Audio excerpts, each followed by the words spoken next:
The country suffered a technical recession where GDP contracted by 0.7% in the first quarter of 2017, following a 0.3% contraction in the last quarter of 2016. High unemployment rates persisted and hit 14-year highs at 27%. Young people in South Africa are most affected by this. The unemployment rate for youth was 55.9% in the second quarter of 2017. While the China-US trade spat simmers, the source of angst among dealers has moved to Rome after the populist government passed a purse-busting budget last week that drew a rebuke from Brussels and warnings to abide by EU rules on public spending. Warwick Lucas from Galileo Capital joins me in studio now. Thanks so much for your time on SABC News. Let's take a look back at what happened in October on the US stock market specifically. Around $2 trillion lost. What happened? Good evening to you. Can you give us a sense of exactly how the president's message was received this evening?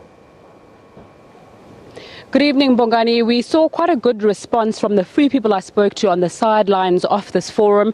An investment banker from Cape Town saying to me that he goes to Japan very often, and this message that President Cyril Ramaphosa delivered is exactly the type of thing that people want to hear. They want to hear about stability, they want to hear about opportunities and opportunities for growth. So it was well received from the few people I spoke to on the sidelines. I just want to focus on artificial intelligence and the fourth industrial revolution and how you think that people in South Africa and the African continent need to start preparing for that and making sure they don't get left far behind.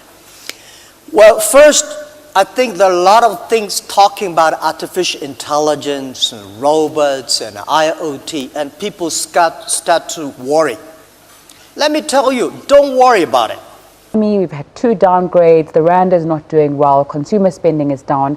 What solutions do you think there are to our economic problems? There were sometimes allegations that AMCU itself was behind trying to harm their members who weren't towing a certain line. So I just wanted to get your comment or feedback on that. Well, that's not according to our information.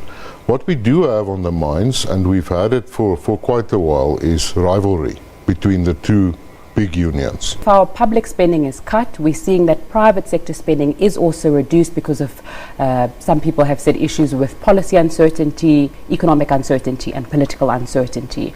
How then do you make sure that we don't see both reduced spending in the public sector and private sector leading to a depressed economy?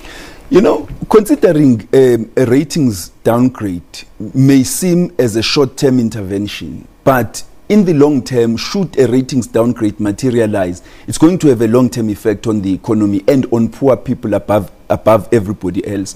Minister Gigaba, you're speaking about the presidency. We've heard rumors of a cabinet reshuffle. Have you heard anything on that, and do you think you'll be our finance minister next week? Well, I wouldn't be here if there was such. But even if there is a reshuffle, I think we've been saying this thing over and over again.